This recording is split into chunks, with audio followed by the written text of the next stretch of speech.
Gulbarga district sedum तालुके में JDS का ज्वाइनिंग प्रोग्राम रखा गया। वार्ड नंबर 1 में Balraj Ashok गुत्तेदार JDS MLA candidate की मौजूदगी में प्रोग्राम रखा गया। बालराज अशोक गुत्तेदार का स्वागत बैंड बाजे के साथ किए। शेख रियाजुद्दीन, मुजाविद, छोटी बेस इन दोनों की जिम्मेदारी में ये प्रोग्राम रखा गया। लल्लू मियाँ, शेख महबूब, शेख मकबूल अहमद, शेख मखदूम अली, महेश नीलंगी, बशीर खान, शिव कुमार अप्पाजी, समलिंग नाटेकर, अंकित जोशी, रहीम तंबाक, नबी पटेल, पवन केरी, देसू, बसवराज बड़ी, शेख सरफराज, शेख शबीर, अडवीर रैया स्वामी, शेख शाबुद्दीन। आए हुए सभी चीफ गेस्ट को शेख रियाजुद्दीन शॉल पुशी और गुलखुशी किए। आइए देखते हैं पूरी report team Pathan Sufiyan Khan, mister SK Ejaz Ahmed Sedam journalist के साथ।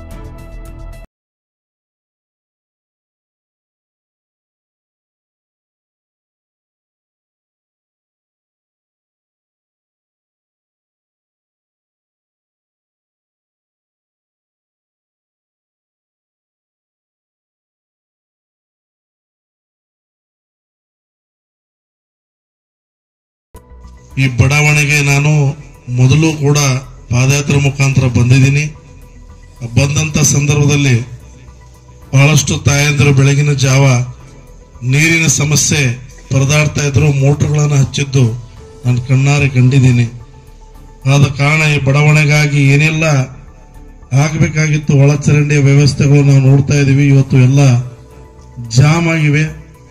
ಯಾವ ರೀತಿಯಿಂದ ಕೂಡ ಇವತ್ತು ಇಷ್ಟು ವರ್ಷಗಳಾದರೂ ನೀರಿನ ಸೌಲಭ್ಯ ಮೊದಲು ಸರಿಯಾದ ರೀತಿಯಲ್ಲಿ ಬರಬೇಕಾಗಿತ್ತು. ಆ ಒಂದು ಬಂದಂತ ಸಂದರ್ಭದಲ್ಲಿ ಹಲವಾರು ಹೆಣ್ಮಕ್ಳು ಇವತ್ತು ಇದೇ ಒಂದು ಮಾರ್ಗದಲ್ಲಿ ನಾನು ನೋಡಿದ್ದೀನಿ. ಅವಾಗ ನಮ್ಮನ್ನ ಕೂಡ ನೀವು ಬರ್ತೀರಿ, ನೋಡ್ತೀರಿ, ಆಮೇಲೆ ನಿಮ್ ಕಡೆ ಹೋಗ್ತೀರಿ, ಇಲ್ಲಿ ಯಾರು ಮಾಡೋರಿಲ್ಲಪ್ಪ, ನಮ್ಮ ಪರಿಸ್ಥಿತಿ ಇದೆಯದ, ನೀವು ಹಂಗೆ ಆಗ್ಬೇಡ್ರಿ ಅಂತೇಳಿ ಇವತ್ತು ಏನಿಲ್ಲಿನ ಬಡಾವಣೆಯ ತಾಯಂದಿರೇನು ಹೇಳಿದ್ರು ಆ ಮಾತು ನನಗೆ ಇವತ್ತು ಕೂಡ ನೆನಪಿದೆ. ಆದ ಕಾರಣ ಮುಂಬರುವ ದಿನಗಳಲ್ಲಿ ಇವೆಲ್ಲ ವಿಚಾರಗಳನ್ನ ನಮ್ಮ ಮನಕ್ಕೆ ಮುಟ್ಟಬೇಕು ಎಂಬ ನಿಟ್ಟಿನಲ್ಲಿ ನಾನು ಕೂಡ ಪಾದಯಾತ್ರೆ ಮಾಡೋದಲ್ಲದೆ ನನ್ನ ಮಿಸಸ್ ಅವರು ಕೂಡ ಪಾದಯಾತ್ರೆ ಮಾಡಿ ಸಂಪೂರ್ಣ ಬಡಾವಣೆಯನ್ನ ತಿರುಗಿದ್ದಾರೆ ಅಂತ ಅನ್ಕೋತೀನಿ. ಮತ್ತು ಬಹಳಷ್ಟು ವಿಚಾರಗಳನ್ನ ಅವರು ಕೂಡ ಹೇಳಿದ್ದಾರೆ. ಆ ಒಂದು ಯೋಜನೆಗಳು ತಮ್ಮ ಏನ್ ನಿಜವಾಗ್ಲೂ ಸಿಗಬೇಕಾಗಿತ್ತು, ಇಷ್ಟು ವರ್ಷಗಳಾದ್ರೂ ಕೂಡ ಈ ಒಂದು ಜನರಿಗೆ ಸಿಗ್ತಾ ಇಲ್ಲ. ಇವತ್ತು ಇಷ್ಟೊಂದು ತಾಯಂದಿರು ಇವತ್ತು ಹತ್ತಾಗ್ತಾ ಇದೆ, ಆದ್ರೂ ಕೂಡ ಇವತ್ತು ನಮ್ಮ ಮಾತು ಕೇಳಲು ಏನು ಕೂತಿದ್ದೀರಿ. ತಮಗೆಲ್ಲರಿಗೂ ನಾನು ಅನಂತ ಕೋಟಿ ನಮಸ್ಕಾರಗಳನ್ನು ಸಲ್ಲಿಸ್ತಾ ಇದ್ದೀನಿ. ಯಾಕಂದ್ರೆ ಯಾವಾಗ್ಲೂ ಕೂಡ ಒಬ್ಬರ ಮೇಲೆ ಭರವಸೆ ಇರುತ್ತೆ. ನಿಮಗೂ ಕೂಡ ಈ ಹುಡುಗ ಏನೋ ಮಾಡ್ತಾನಪ್ಪ ಅಂತ ಒಂದು ಭರವಸೆ ಇದೆ. ಆ ಭರವಸೆನೇ ಇವತ್ತು ತಾವು ಇಷ್ಟೊತ್ತಾದ್ರೂ ಕೂಡ ತಮ್ಮ ಅಮೂಲ್ಯವಾದ ಸಮಯವನ್ನು ಬದಿಗಿಟ್ಟು ಇವತ್ತು ಕಾರ್ಯಕ್ರಮಕ್ಕೆ ಬಂದಿದ್ರಂದ್ರೆ ನನ್ನ ಮೇಲೂ ಕೂಡ ತಾವು ಭರವಸೆ ಇಟ್ಟಿದ್ದೀರಿ ಅಂತ ಹೇಳಿ ತಿಳ್ಕೊತಾ ಇದ್ದೀನಿ. ಈಗ ತಾನೇ ಅಣ್ಣವ್ರು ಹೇಳಿದ್ರು, ಬಹಳಷ್ಟು ವಿಚಾರಗಳು ಎಲ್ಲ ನಮ್ಮ ನಾಯಕರುಗಳು ಮಾತಾಡಿದ್ದಾರೆ. ನಾನು ಜಾಸ್ತಿ ಸಮಯವನ್ನ ತಗೊಳ್ಳಾರ್ದೆ ನಿಮ್ಗೋಸ್ಕರವಾಗಿ ನಿಜವಾಗ್ಲೂ ಸೇವೆ ಮನೋಭಾವದಿಂದ ನಾನಾಗ್ಲಿ ನಮ್ಮ ಪಕ್ಷದ ಮುಖಂಡರುಗಳಾಗ್ಲಿ ಯಾವತ್ತೂ ಕೂಡ ನಮ್ಮ ತಾಲೂಕಿಗೆ ಕಪ್ಪು ಚುಕ್ಕೆ ಬರೋದ ಹಾಗೆ ನೋಡ್ಕೊಳ್ಳುವಂತ ಜವಾಬ್ದಾರಿ ನಂದಾಗಿರುತ್ತೆ ಅಂತೇಳಿ ಇವತ್ತು ಮಾತು ಕೊಡ್ತಾ ಇದ್ದೀನಿ. ಯಾಕಂದ್ರೆ ಬಹಳ ಹಗುರವಾಗಿ ಇವತ್ತು ರಾಜಕಾರಣಿಗಳ ಬಗ್ಗೆ ಮಾತುಗಳನ್ನ ನಾವು ಎಲ್ಲಾ ಕಡೆ ಕೇಳ್ತಾ ಇರ್ತೀವಿ. ಬರ್ತಾರ, ಲೂಟಿ ಮಾಡ್ತಾರ, ಹೋಗ್ತಾರ. ಆದ್ರೆ ನಿಜವಾಗ್ಲೂ ರಾಜಕಾರಣಿಯ ಒಂದು ಬದಲಾವಣೆದ ರೀತಿಯಲ್ಲಿ ನಾವು ಕಾಣ್ತಾ ಇದ್ವಿ. ಯಾಕಂದ್ರೆ ಮೊದಲು ನಾವು ನಿಮ್ಮ ಬಡಾವಣೆಗಳೇ ನೋಡ್ಬೇಕು. ನಾವು ಖುದ್ದಾರೆ ನೋಡಿದಾಗ ಅವಾಗ ಗೊತ್ತಾಗತ್ತೆ ಇಲ್ಲಿನ ಪರಿಸ್ಥಿತಿ ಏನಿದೆ ಅಂತ. ಇಲ್ಲಾದ್ರೆ ನಾವು ಲೀಡರ್ಗಳ ಮೇಲೆ ರಾಜಕಾರಣಿ ಮಾಡಿದ್ರೆ ನಾನು ಕೂಡ ಹಿಂದಿನ ರಾಜಕಾರಣಿಗಳ ಜೊತೆ ಸೇರ್ದಂಗಾಗತ್ತೆ. ಅವ್ರು ಹೆಂಗ್ ಇವತ್ತು ಬಯಸ್ಕೊತಾ ಇದಾರೆ, ನಾನು ಕೂಡ ಮುಂದೆ ಬಯಸ್ಕೋಬೇಕಾಗತ್ತೆ. ಆ ಒಂದು ಉದ್ದೇಶ ಇಟ್ಕೊಂಡೆ ನಾನು ಇಲ್ಲಿ ರಾಜಕೀಯಕ್ಕಾಗಿ ಬಂದಿಲ್ಲ. ನಿಜವಾಗ್ಲೂ ಇವತ್ತು ನನ್ನ ಯೋಜನೆಗಳು ತಮಗೆ ಹೇಳಬೇಕಾಗಿದೆ. ನಮ್ಮ ಪಕ್ಷದ ಯೋಜನೆಗಳು ಈಗಾಗಲೇ ಶಿವಕುಮಾರ್ ಅಪ್ಪಾಜಿ ಅವರು ಬಹಳ ವಿಸ್ತಾರವಾಗಿ ಹೇಳಿದ್ದಾರೆ. ನಾನು ಕೂಡ ನಮ್ಮ ಮೊದಲನೇ ಸಂಕಲ್ಪ ನಮ್ಮ ತಾಲೂಕಿಗೆ ಇವತ್ತು 5-6 ದೊಡ್ಡ ಕಾರ್ಖಾನೆಗಳಿದ್ರೂ ಕೂಡ ನಮ್ಮ ಯುವಕರು ಇವತ್ತು ಕೂತಂತವರಿಗೆ ಇವತ್ತು ಸ್ಥಳೀಯರಿಗೆ ಉದ್ಯೋಗ ಸಿಗ್ತಾ ಇಲ್ಲ. ಅದಕ್ಕಾಗಿ ನಾನು ಮೊನ್ನೆ ಕುಮಾರಸ್ವಾಮಿ ಅವರು ಬಂದಂತ ಸಂದರ್ಭದಲ್ಲಿ ನಾನು ಹೇಳಿದ್ದೀನಿ, ನೋಡ್ರಪ್ಪ ಅಣ್ಣ, ನೀವು ಏನಾದರೂ ಮುಖ್ಯಮಂತ್ರಿ ಭಗವಂತ ನಿಮಗೆ ಮತ್ತೊಮ್ಮೆ ಅವಕಾಶ ಕೊಟ್ರೆ 50% ಆದರೂ ರಿಸರ್ವೇಶನ್ ಸ್ಥಳೀಯರಿಗೆ ತಾವು ಕೊಡಬೇಕು ಅಂತೇಳಿ ನಾನು ಅವರಿಗೆ ಮನವಿ ಮಾಡಿದ್ದೀನಿ. ಅವ್ರು ಖಂಡಿತವಾಗಿ ನಾನು ಇದ್ರ ಬಗ್ಗೆ ಗಮನದಲ್ಲಿ ಇಟ್ಕೋತೀನಿ. ಯಾಕಂದ್ರೆ ಮುಳಬಾಗಲ್ ಕಾರ್ಯಕ್ರಮದಲ್ಲೂ ಕೂಡ ನಿಖಿಲ್ ಕುಮಾರಸ್ವಾಮಿ ಹೇಳಿದ್ದಾರೆ ಈ ಮಾತು. ಅದು ಗಮನದಲ್ಲಿ ಇಟ್ಕೊಂಡು ನಾನು ಖಂಡಿತವಾಗಿ 50% ರಿಸರ್ವೇಶನ್ ಯಾರು ಭೂಮಿ ಕಳ್ಕೊಂಡಿದ್ದಾರೆ, ಯಾವ ತಾಲೂಕಿನವರಾಗಿರ್ತಾರೆ ಆ ತಾಲೂಕಿಗೆ ಸೀಮಿತ ಆಗಬೇಕೆಂಬ ಮಾತನ್ನ ಅವರು ನನಗೆ ಈಗಾಗಲೇ ಮಾತು ಕೊಟ್ಟಿದ್ದಾರೆ ಬಂಧುಗಳು. ಅಷ್ಟೇ ಆ ಭಗವಂತ ಆಶೀರ್ವಾದ ಮಾಡಬೇಕು, ಅವ್ರಿಗೆ ಮತ್ತೊಮ್ಮೆ ಮುಖ್ಯಮಂತ್ರಿಗಳಾಗಿ ಬರಬೇಕು ಅವರು. ಯಾಕಂದ್ರೆ ಇವತ್ತು ಎರಡೂ ರಾಷ್ಟ್ರೀಯ ಪಕ್ಷಗಳ ಬಗ್ಗೆ ಎಲ್ಲ ರೈತರಿಗಾಗಲಿ ಹಿರಿಯರಾಗಲಿ ಇವತ್ತು ತಾಯಂದಿರಾಗಲಿ ಇವತ್ತು ಯುವಕರಾಗಲಿ ಎಲ್ಲ ತಿಳ್ಕೊಂಡಿದೆ. ನೋಡಿದ್ರಿ ಇವತ್ತು ಇಷ್ಟೊಂದು ವರ್ಷಗಳ ತಾವು ಕಾಂಗ್ರೆಸ್ಗೆ ಮತ ಹಾಕಿರಿ, ಅದಾದ ಮೇಲೆ ಮತ್ತೆ ಈ ಸಲ ಬಿಜೆಪಿ ಮತ ಹಾಕಿರಿ. ಎಲ್ಲಾ ಪಕ್ಷಗಳಿಗೆ ನೋಡೋದಾಯ್ತು. ನಾವು ಹೇಳೋದು ಒಂದೇ, ಉನ್ಕೋ ದೇಕೆ ಬಾರ್ ಬಾರ್ ಹಮ್ಕೋ ದೇಖ್ಯೋ ಏಕ್ ಬಾರ್. ಯಾಕೆ ಈ ಮಾತು ಹೇಳ್ತಾ ಇದ್ದೇನೆ ಅಂದ್ರೆ, ಒಂದು ಸಲ ಅವಕಾಶ ಈ ನಿಮ್ಮ ಯುವಕರಿಗೂ ಕೂಡ ಕೊಡ್ರಿ. ನಾನು ಕೂಡ ವಿದ್ಯಾವಂತನಿದ್ದೀನಿ ಮತ್ತು ಬಹಳಷ್ಟು ಎಲ್ಲಾ ಗ್ರಾಮಗಳಲ್ಲಿ ಇವತ್ತು 3 ರೌಂಡ್ಗಳನ್ನ ಹೊಡೆದಿದ್ದೀನಿ. ಬಹಳಷ್ಟು ಚಿಂತನೆ ಮಾಡಿ ಮುಂಬರುವ ದಿನಗಳಲ್ಲಿ ಮಂಥನೆ ಆಗಬೇಕು. ಯಾವುದೇ ರೀತಿಯಿಂದ ಕೂಡ ಎಲ್ಲೆಲ್ಲಿ ಕಷ್ಟಗಳಿವೆ ನೋಡ್ತಾ ಇದ್ದೀನಿ ನಾನು ಕಣ್ಣಾರೆ.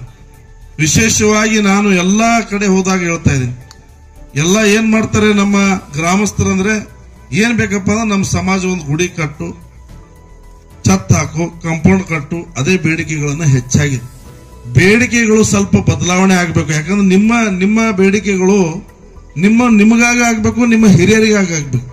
ಯಾವ ತರ ಆಗ್ಬೇಕಪ್ಪ ಅಂತಂದ್ರೆ, ಮೊದಲು ನಿಮ್ಮ ಗ್ರಾಮದಲ್ಲಿ ಅಥವಾ ನಿಮ್ಮ ಓಣಿಯಲ್ಲಿ ಆಸ್ಪತ್ರೆ ಇದೆನಾ, ಶೌಚಾಲಯ ಇದೆನಾ? ಇವತ್ತು ಹೆಣ್ಮಕ್ಳಿಗಾಗಿ ಎಲ್ಲಿ ಕೂಡ ನೀರಿದ್ದಂತ ಸ್ವಚ್ಛಾದಂತ ಶೌಚಾಲಯ ಇಲ್ಲ.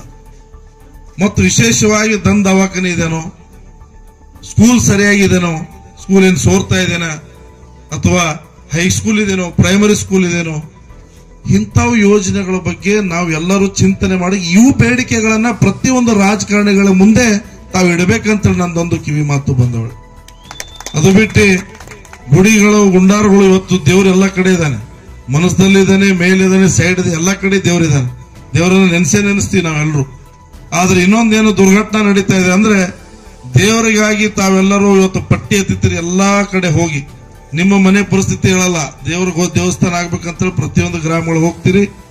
ದೇವಸ್ಥಾನಗಳಿಗಾಗಿ ಇವತ್ತು ನಾವೇನ್ ಮಾಡ್ತಾ ಇದೀವಿ, ಪಟ್ಟಿ ಎತ್ತಿ ಇವತ್ತು ಛತ್ ಮಾಡ್ತಾ ಇದೀವಿ. ಆದ್ರೆ ಕೆಳಗಡೆ ನಡೀತಾ ಇರೋದೇನು ತಮಗೆಲ್ಲರಿಗೂ ಗೊತ್ತಿದೆ, ಇಸ್ಪೇಟ್ ಆಡ್ತಾ ಇರ್ತಾರೆ. ಅದಕ್ಕಾಗಿ ನೀವೆಲ್ಲರೂ ಪಟ್ಟಿ ಎತ್ತಿದ್ರಂತ ಪ್ರಶ್ನೆ ನಿಮಗೂ ಕೂಡ ಕಾಡುತ್ತೆ. ಇದು ನಾನು ಪ್ರತಿ ಗ್ರಾಮಗಳಲ್ಲಿ ನೋಡಿದ್ದೀನಿ. ಯಾಕೆ ಹೇಳ್ತಾ ಇದ್ದೀನಿ ಮಾತಂದ್ರೆ, ನಾನು ಈಗಾಗಲೇ 97 ಹಳ್ಳಿ ಪಾದಯಾತ್ರೆ ಮಾಡಿದ್ದೀನಿ. ಅದೇ ಒಂದು ದೇವಸ್ಥಾನಗಳಲ್ಲಿ ನಾನು ಕೂಡ ಮಲಗ್ತಾ ಇದ್ದೀನಿ ಪ್ರತಿ ರಾತ್ರಿ. ಅವ್ರು ನಾನು ಯಾವಾಗ ಹೋಗ್ತೇಪ್ಪ ಅಂತ ಕೇಳ್ತಾರೆ. ಯಾಕಪ್ಪ ನಾ ಪರಿಶನ್ ಆಗ್ತಿದ್ದೆ ಬಂದಿ, ನೀವು ಯಾಕೆ ಕೇಳ್ತಾರ? ಯಾಕಂದ್ರೆ ಅವ್ರಿಗೆ ಇಸ್ಪೇಟ್ ಆಡೋ ಜಾಗ ನಾ ಕಸ್ ಬಂದೀನಿ. ಅದಕ್ಕಾಗಿ ನೀ ಯಾವಾಗ ಹೋಗ್ತಿ ಅವಾಗ ನಾವು ಇಸ್ಪೇಟ್ ಆಡ್ಬೇಕಾಗ್ತದಪ್ಪ, ಅದಕ್ಕೆ ನೀ ಜಲ್ದಿ ಹೋಗ್ರಿ ನೀವು ಅಂತ ಅವ್ರದ್ದು ಮನಸ್ಸಾರ ಮಾತುಗಳು. ಈ ತರ ಇದ್ರೆ ನಮ್ಮ ಊರಾಗ್ಲಿ, ನಮ್ಮ ಗ್ರಾಮ ಆಗಲಿ, ನಾವಾಗ್ಲಿ ಹೆಂಗ್ ಉದ್ಧಾರ ಆಗ್ತೀವಿ? ಇವತ್ತೆಲ್ಲ ಹಿರಿಯರು ತಾಯಂದರು ಗುಡಿ ಆಗ್ಬೇಕಂತಾರ, ಆದ್ರೆ ಇವರು ಅವ್ರ ಮನೆಯವರು ಹೋಗಿ ಇಸ್ಪೇಟ್ ಆಡಕತ್ರ, ಹೆಣ್ಮಕ್ಳು ಕೂಡ ಹೋಗಕ್ಕಾಗಲ್ಲ. ಇಂಥ ಒಂದು ಪರಿಸ್ಥಿತಿ ಆಗ್ಬಾರ್ದು. ಮುಂಬರೋ ದಿನಗಳಲ್ಲಿ ನಮ್ಮ ಯೋಚನೆಗಳು ಬದಲಾವಣೆ ಆಗ್ಬೇಕಂತ ಹೇಳಿ ಇವತ್ತು ನಮ್ಮ 5-6 ಕಾರ್ಖಾನೆಗಳು ಇವೆ. ಆದ್ರೆ ಒಂದಾದ್ರೂ ಸ್ವಚ್ಛವಾದಂತ ಒಂದು ಬ್ಯೂಟಿಫುಲ್ ಗಾರ್ಡನ್ ಇದೆನಾ ಸೇಡಂ ಅಲ್ಲಿ? ಎಲ್ಲಿ ಕೂಡ ಒಂದು ಗಾರ್ಡನ್ ಇಲ್ಲ. ಯೋಚನೆ ಮಾಡಿ. ದತ್ತಕ್ಕೆ ತೊಂದಂತ ಇದೇ ವಾಸೋತ್ತ ಫ್ಯಾಕ್ಟರಿ, ಈ ಬಡಾವಣೆ, ಈ ಊರಿನ ಜವಾಬ್ದಾರಿ ಅವ್ರದ್ದು. ಆದ್ರೆ ಯಾವ ರೀತಿಯಿಂದ ಅದು ಫಂಡ್ CSR ಬರ್ತಾ ಇದೆ, ಯಾರು ಕೂಡ ಅದ್ರ ಬಗ್ಗೆ ಗಮನ ಹರಿಸ್ತಾ ಇಲ್ಲ. ಯಾವ ನಾಯಕರುಗಳು ಕೂಡ ಅವ್ರ ಬಗ್ಗೆ ಇವತ್ತು ಸ್ಟ್ರೈಕಿಗೆ ಕೊಡ್ತಾ ಇಲ್ಲ, ಅವ್ರ ಬಗ್ಗೆ ವಿರುದ್ಧಾಗಿ ಹೋರಾಟ ಮಾಡ್ತಾ ಇಲ್ಲ. ಮೊನ್ನೆ ಶ್ರೀ ಸಿಮೆಂಟ್ ಕಾರ್ಖಾನೆಯಲ್ಲಿ ಭೂಮಿ ಕಳ್ಕೊಂಡವ್ರಿಗೆ ಇವತ್ತು ಪಾಪ ನ್ಯಾಯ ಸಿಗಬೇಕಂದ್ರೆ ಇದೇ ನಾಯಕರುಗಳು ಅವರಿಗೆ ಪೊಲೀಸರ ಮುಖಾಂತರ ಲಾಠಿ ಚಾರ್ಜ್ ಮಾಡ್ತೀವಿ ನಾವು, ನೀವು ಏನಾದ್ರು ಕೂತ್ರೆ ಅಂತೇಳಿ ಹೆದರ್ಸಿದ್ರು. ಅಂತವರಿಗೆ ನಾವು ಇವತ್ತು ನಮ್ಮ ಪಕ್ಷದವರು ಎಲ್ಲ ಮುಖಂಡರುಗಳು ಸೇರಿ ಇವತ್ತು ಅವರಿಗೆ ಶಾಂತತನ ಹೇಳಿ ಇವತ್ತು ಗೇಟದ ಪಕ್ಕದಲ್ಲಿ ನಾವು ಸ್ಟ್ರೈಕಿಗೆ ಕೂಡಿಸಿದೀವಿ. ಅದರ ದುರ್ದೈವ ಯಾರು ಇವರಿಗೆ ಮತ ಹಾಕಿ ಇಲ್ಲಿವರೆಗೆ ಆರಿಸ್ತಂದಿದ್ದಾರೆ, ಯಾರು ಒಬ್ರು ಕೂಡ ಅವ್ರಿಗೆ ಶಾಂತತನ ಹೇಳಕ್ಕೆ ಇಲ್ಲಿವರೆಗೂ ಕೂಡ ಹೋಗಿದೆ. ಯಾವ ಪರಿಸ್ಥಿತಿಯಲ್ಲಿ ನಾವು ಇದೀವಿ ಎಂಬುದು ಸ್ವಲ್ಪ ಯೋಚನೆ ಮಾಡಿ. ಅದಕ್ಕೆ ನಾನು ಹೇಳ್ತಾ ಇದ್ದೀನಿ, ಇಂಥವೆಲ್ಲ ಬದಲಾವಣೆಗಳು ನಾವುಗಳು ಮಾಡಬೇಕಾಗತ್ತೆ. ಯಾವಾಗ ಅಂತಂದ್ರೆ ನಾವು ಹೋರಾಟ ಮುಖಾಂತರ. ಇವತ್ತು ಹೋರಾಟ ಮಾಡಿಲ್ಲ ಅಂದ್ರೆ ನಿಮಗೇನು ಸಿಗೋದಿಲ್ಲ. ನಾನು ಯಾಕೆ ಈ ಮಾತು ಹೇಳ್ತಾ ಇದ್ದೀನಿ ಅಂದ್ರೆ ಇವತ್ತು ಹೋರಾಟ ಬಹಳ ಅಗತ್ಯವಾಗಿದೆ. ಹೆಣ್ಮಕ್ಳಿಗಾಗಿ, ಇವತ್ತು ಯುವಕರಿಗಾಗಿ, ಇವತ್ತು ಈ ಗ್ರಾಮದವರಿಗೆ ಇವತ್ತು ಎಷ್ಟು ಕೂಡ ತಾವು ಹೋರಾಟ ಮಾಡಿದ್ರು ಕೂಡ ಕಡಿಮೆ. ಬರೀ ಕಿವಿ ಮಾತು ಹೇಳಿದ್ರೆ ಸಾಲಲ್ಲ. ಈಗ ಹೇಳ್ತೀವಿ ಆಯ್ತಪ್ಪ ಮಾಡ್ಕೊಡ್ತೀವಿ ಅಂತಂದ್ಮೇಲೆ ಸಮಾಧಾನ ಆಗ್ತಿರಿ. ಪಾಪ ಸಮಾಧಾನ ಆದ್ರೂ ಕೂಡ ನೀವು ಪತ್ರದ ಮೂಲಕ ಎಲ್ಲಾ ಒಂದು ಅಧಿಕಾರಿಗಳಿಗೆ ಪ್ರತಿ ತಿಂಗಳು, ಯಾಕಂದ್ರೆ ಓದಂತ ವಿದ್ಯಾರ್ಥಿಗಳು ಪತ್ರದ ಮೂಲಕ ಯಾವಾಗಲೂ ಕೂಡ ಅಧಿಕಾರಿಗಳನ್ನ ತರಾಟೆ ತುಳುವಂತ ಕೆಲಸಗಳು ನೀವು ಮಾಡಬೇಕಾಗಿದೆ. ಒಂದು ಯಾಕಂದ್ರೆ ಈಗ ಮೊದಲು ಹೆಂಗಿತ್ತಪ್ಪ ಅಂತಂದ್ರೆ ಒಬ್ಬರು ಯಾವನಿಗೆ ಹೊಸೋಗ್ಯದ ಅಂತಂದ್ರೆ ಅವನಿಗೆ ಊಟ ಕೊಡ್ರಪ್ಪ ಅಂತಿರು. ಈಗ ಆ ಪರಿಸ್ಥಿತಿಯಲ್ಲಿ ಕಸ್ಕೊಂಡ್ ಊಟ ಮಾಡೋಂತ ಸಂದರ್ಭ ಬಂದಿದೆ. ಅದಕ್ಕಾಗಿ ನಮ್ಮ ಹೋರಾಟ ಎಲ್ಲಿವರೆಗೂ ಕೂಡ ನಿಲ್ಬಾರ್ದು. ಯಾರು ಅನ್ಯಾಯ ಮಾಡ್ತಾರೆ ಅವ್ರ ವಿರುದ್ಧ ಖಂಡಿತವಾಗಿ ತಾವು ಹೋರಾಟ ಮಾಡಬೇಕು, ರೋಡಿಗಿಳಿಬೇಕು. ಅಂದಾಗ ಮಾತ್ರ ಇವು ನಮ್ಮಂತ ನಾಯಕರುಗಳು ಯಾರೇ ತಪ್ಪು ಮಾಡಿದ್ರು ಕೂಡ ಆ ಒಂದು ಪರಿಸ್ಥಿತಿಗೆ ಎದುರಾಗಬೇಕಾಗತ್ತೆ. ಇಲ್ಲಾದ್ರೆ ನಮಗೆ ನ್ಯಾಯ ಸಿಗೋದು ಬಹಳ ಕಷ್ಟ. ಯಾರಿಗೆ ಹೆದರ್ಬೇಕಾಗಿಲ್ಲ. ಯಾಕೆ ಹೆದರ್ತೀರಿ? ನೀವು ಹೆದರ್ಬೇಕಾಗಿದ್ರೆ ನಿಮ್ಮ ದೇವರಿಗೆ, ಇಲ್ಲಾದ್ರೆ ನಿಮ್ಮ ತಾಯಿ ತಂದೆಗೆ ಮಾತ್ರ. ಮತ್ತೆ ಯಾಕೆ ನೀವು ಬೇರೆಯವರಿಗೆ ಹೆದರ್ತೀರಿ? ಯಾರೋ ಇವತ್ತು ನಿಮ್ಮ ಮನೆ ನಡೆಸಕ್ಕೆ ಯಾರಿಂದೂ ಸಾಧ್ಯ ಇಲ್ಲ. ಬಾಲರಾಜ್ ಸಾಧ್ಯ ಇಲ್ಲ, ಶರಣಪ್ರಕಾಶ್ ಅವರಿಂದ ಸಾಧ್ಯ ಇಲ್ಲ, ರಾಜ್ಕುಮಾರ್ ಅವರಿಂದ ಸಾಧ್ಯ ಇಲ್ಲ. ನೀವೇನಾದ್ರೂ ದುಡಿದ್ರೆ ನಿಮಗೆ ಇವತ್ತು ಅನ್ನ ಬೇಳೆ ಸಿಗುತ್ತೆ. ಮತ್ತೆ ಯಾರಪ್ಪಗೆ ಯಾಕೆ ಹೆದರ್ಬೇಕಪ್ಪ? ಎಲ್ಲರೂ ಎದುರು. ಇವತ್ತು ನಾಳೆ ನಾವು ತಪ್ಪಡು ನಮ್ಮ ವಿರುದ್ಧ ತಾವು ಹೋರಾಟ ಮಾಡ್ಬೇಕೆಂಬ ಮಾತನ್ನು ನಾನು ಹೇಳ್ತಾ ಇದ್ದೀನಿ ಬಂಧುಗಳೇ. ದಯಮಾಡಿ ಅರ್ಥ ಮಾಡ್ಕೊಂಡು ಮುಂಬರೋ ದಿನಗಳಲ್ಲಿ ಸ್ವಲ್ಪ ಬದಲಾವಣೆದ ಹಾದಿಯಲ್ಲಿ ಹೋಗೋಣ. ನನಗೆ ಓಟ್ ಹಾಕಿರಪ್ಪ ಅನ್ನಂಗಿಲ್ಲ. ನಿಮ್ಗೆ ಯಾರು ಒಳ್ಳೆಯವರು ಅನಿಸ್ತಾರೆ ಅವ್ರಿಗೆ ಓಟ್ ಹಾಕಿರಿ. ಆದ್ರೆ ಸ್ವಲ್ಪ ಯೋಚನೆ ಮಾಡಿ, ಯಾರು ಏನ್ ಮಾಡ್ತಾ ಇದಾರೆ, ಯಾರ ಯೋಜನೆಗಳೇನಿದೆ, ಯಾರಿಗೆ ನಾವು ಮತ ಹಾಕಿದೀವಿ, ಅವ್ರು ಏನೇನು ಮಾಡಿದ್ದಾರೆ, ಏನೇನು ಮಾತುಗಳನ್ನ ಕೊಟ್ಟಿದ್ದಾರೆ, ಹಿಂದೆ ನಿಜವಾಗ್ಲೂ ಅವ್ರು ಮಾಡಿದಾರ ಅಥವಾ ಇಲ್ವಾ? ಮಾಡಿದ್ರೆ ಅವ್ರ ಜೊತೆ ಇರಿ. ನಾನು ಆ ತರ ಹೇಳ್ತಾ ಇಲ್ಲ. ನಿಮಗೆ ಮಾಡಿದ್ರು ಕೂಡ ನೀವರಿಗೆ ಅನ್ಯಾಯ ಮಾಡಂತ ಎಂದೂ ಹೇಳೋದಿಲ್ಲ. ದಯಮಾಡಿ ನಿಮ್ಮ ಒಂದು ಯೋಚನೆಗಳಿಗೆ ನೀವೇ ಶಕ್ತಿ ಆಗ್ಬೇಕು.